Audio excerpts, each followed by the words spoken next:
কম খরচে অধিক লাভ হওয়ায় আগাম লাউ চাষে আগ্রহী হয়ে উঠেছেন কুড়িগ্রামের ফুলবাড়ী উপজেলার কৃষকরা। স্থানীয় চাহিদা মিটিয়ে দেশের বিভিন্ন জায়গায় সরবরাহ হচ্ছে এ এলাকার লাউ। চলতি বছর আবহাওয়া অনুকূলে থাকায় ফলন ভালো পাওয়ার পাশাপাশি বাজারে দাম ভালো পাওয়ায় হাসি ফুটেছে কৃষকদের মুখে। কুড়িগ্রাম প্রতিনিধি মোস্তাফিজুর রহমান জাহাঙ্গীরের পাঠানো তথ্যচিত্রে বিস্তারিত ডেস্ক রিপোর্টে।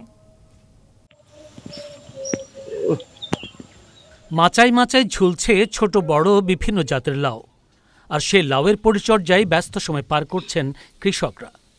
চলতি বছর আবহাওয়া অনুকূল থাকায় কুড়িগ্রামের বিভিন্ন জায়গায় বাম্পার ফলন হয়েছে লাউয়ের। তাছাড়া বাজারে লাউয়ের দামও ভালো পাওয়া যাচ্ছে।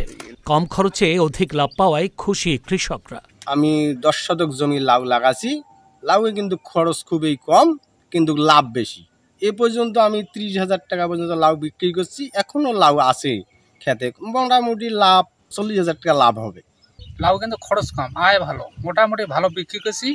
আরও বিক্রি হবে, আরও লাভবান হওয়া যাবে। আমি 25% জমিতে লাউ চাষ করেছি। এখন পর্যন্ত আমি মোটামুটি আর কি 10-20,000 টাকার মধ্যে বিক্রি করছি। আমি আশা করি যে এই ক্ষেত থেকে আমি দীর্ঘদিন আমার ক্ষেত থাকবে।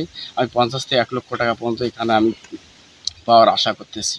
কৃষি অফিস বলছে দামে সস্তা হওয়ায় দেশের অধিকাংশ মানুষের কাছে লাউ হলো প্রিয় সবজি।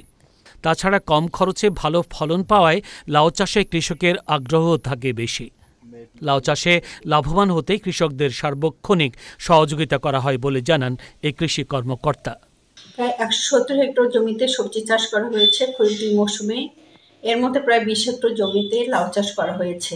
কৃষক ইতিমধ্যে বাজারে বিক্রি করেছে এবং তাদের লাভজনক ফলন আমরা আশা করছি। কৃষি সম্প্রসারণ অধিদপ্তরের ফুলবাড়ী কুড়িগ্রাম কৃষককে সবসময় কারিগরি সহায়তা এবং অন্যান্য সহায়তা প্রদান করে আসছে এবং কৃষকদের আমরা উত্তরোত্তর সাফল্য কামনা করছি।